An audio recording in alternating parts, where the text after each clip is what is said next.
high energy. He can come at you from a lot of different ways. Very physical with his hands. He can get underneath you. He can pull you down underneath him.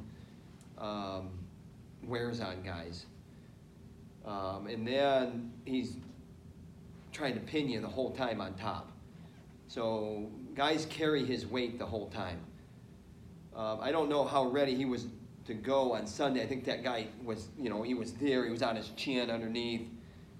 And he slowed it down, and Marinelli got his motor running, and we need to get our motor running a little bit quicker. I think he looked past that guy a little bit, but guys even tried to keep it close. I mean, he blew it open, hit some nice double legs, and showed his power there as well. That guy was, so just got to keep moving his feet, heavy hands, more activity when things get like slowed down and it becomes kind of a lull. When he really looks to score and his hands and feet are moving, that's where he's at his best. We haven't seen him at his best, not even close this year yet. So, he's one of these guys, he gets up for big matches.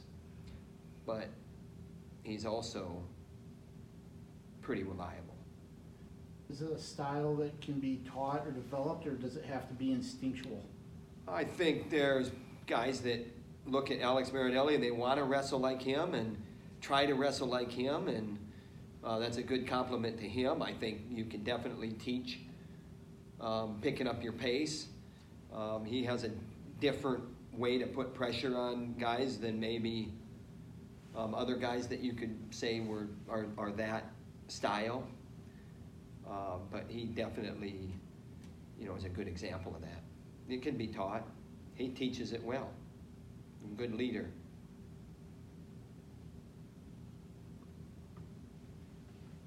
Between Iowa State, Wisconsin, Princeton, this first half of the schedule's pretty stacked. You like that your guys get tested this early?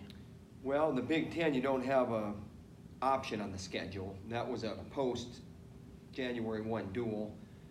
And then with this, this Marinelli Stickley piece coming out of the Big Ten network, they wanted to kind of find a slot for it where it was kind of its own event, which is good.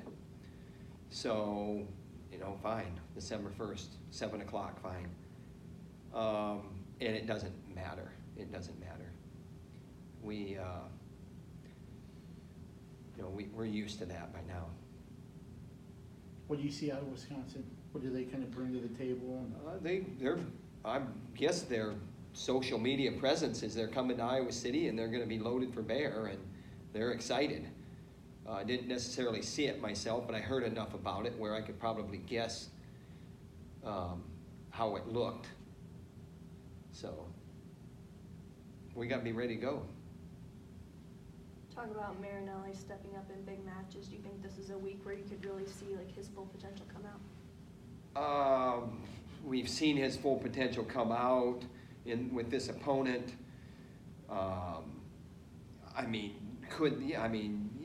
saying we haven't even seen Alex Marinelli come close to what he could do, but he's wrestling kind of to the level of his opponent. So, we need him to. I didn't mean that there's something wrong with him. I meant that he may have looked past Chattanooga. He may have looked past Chase Straw. And sometimes you get caught up in that stuff. But this is a big match, and he's probably had it highlighted on his calendar, and I think you'll see him show up. Big matchups for DeSanto and Cassiope as well. What kind of opportunity do you think this is for them? Opportunity every time out. It's big. Rankings, seedings, more than ever before. I say it every year, where we give ourselves a chance to be seated as high as possible in March. These matches matter. That committee doesn't insert themselves as much anymore. There's more of a formula. And we got to be ready to go. So you're going to look at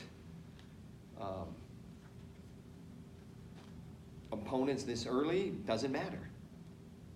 It's on the schedule and gotta be ready to go. Those guys present challenges to us that I know that the kind of work ethic with those guys and how they get ready to go in March, and March to the beat of the drummer, not the month of March, that they are up for the challenge. What's Max's status right now? Who? Max? Mirren. Max Mirren is in the conversation at 141. We will weigh in two guys at 125, at 141, and 184. Anything else? All right, thanks, Tom.